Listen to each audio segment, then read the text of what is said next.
ตัวนี้ไงวันที่4มกราคมพศ2569เนาะเดี๋ยวบ่ละครบพลลูกโคที่มันจะเกียตำบลวันจันทร์ปกลายันวัฒนาวิกิแม่นเนาะ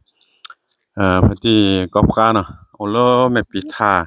ตำบลแม่ฮีอำเภอปายแม่มอซอยซักให้อุยทางให้อุสุดทันโลโคที่กว่าละจอละเสมอกว่าละจอละโคที่มาพอดีอยู่ว่าเดี๋ยวก็น่าละพอดีอยู่ว่าที่เอาเลย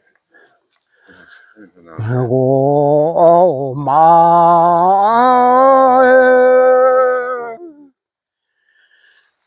จอแวหอที่เล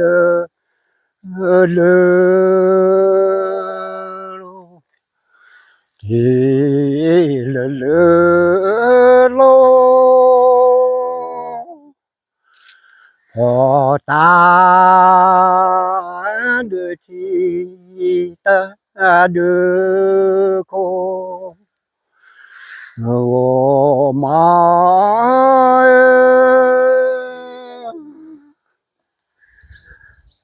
จอนเม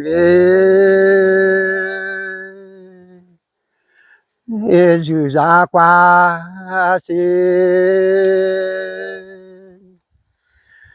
กว่าสิคีเสคีเจ้าเจือลอโ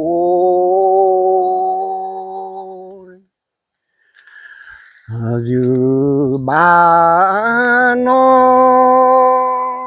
งอยู่บ้านน้อยเล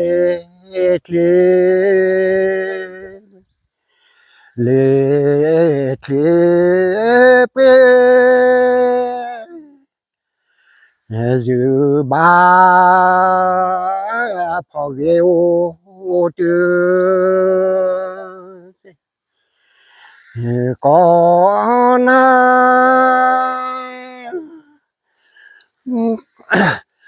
นาเลได้ได้เนดอจีปูโอพาเจอแค่เนี่ยแต่ก็บ้านเลยพอแล้วVale. Y lu mala de bebeyo. Tempo mu bala. Jo zaku wazi jiga una benda ki plere Ti la me pitare he beta. Sable